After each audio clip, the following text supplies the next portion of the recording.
It's 1961. A group of children, ages 3 to 6, are brought into a playroom. One at a time, they watch an adult play with toys, and then, without warning, the adult turns and begins aggressively attacking a large inflatable clown doll called Bobo, punching it, kicking it, hitting it with a mallet, screaming at it. The adult then leaves. The child is brought to another room, deliberately frustrated by being denied toys they want, and then moved to a third room containing various toys, including a Bobo doll. What happens next became one of the most cited findings in the history of psychology. The children who watched the aggressive adult began imitating the behavior, not just in a vague, general way, but with remarkable precision. They used the same hitting patterns, the same verbal remarks, the same sequence of actions. They had observed behavior, stored it, and reproduced it, without ever having been reinforced for doing so. No pellet dropped. No praise was given. They simply watched and then did. This was the Bobo doll experiment, designed and conducted by Albert Bandura at Stanford University, and it fundamentally overturned the dominant behaviorist view of learning. According to behaviorists like Skinner, learning required direct reinforcement. You did something, it was reinforced or punished, behavior changed accordingly. But Bandura's children learned complex aggressive behaviors just by watching someone else. No reinforcement, no punishment, only observation. Bandura called this observational learning, or modeling, and it became the cornerstone of his social learning theory, which he later expanded into social cognitive theory. The implications were sweeping.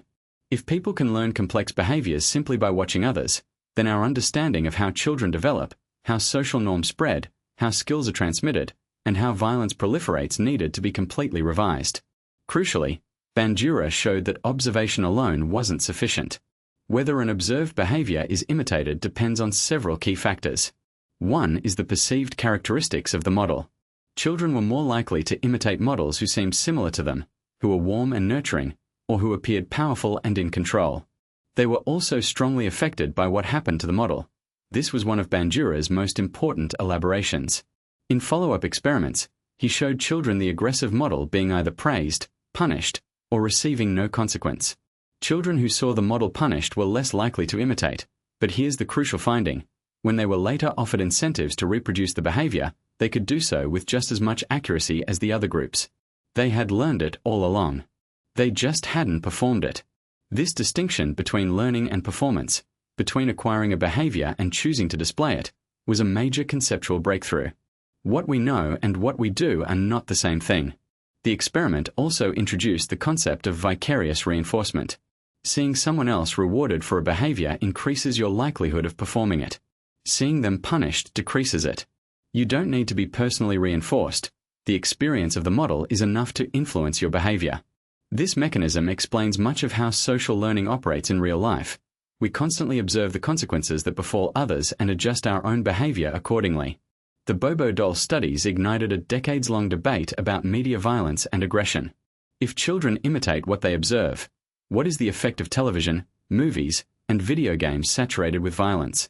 Bandura himself believed his research supported a link, though the debate remains heated.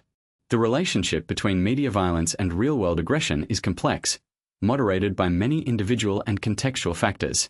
But the basic mechanism Bandura identified, that observation of behavior creates behavioral templates, is not seriously disputed.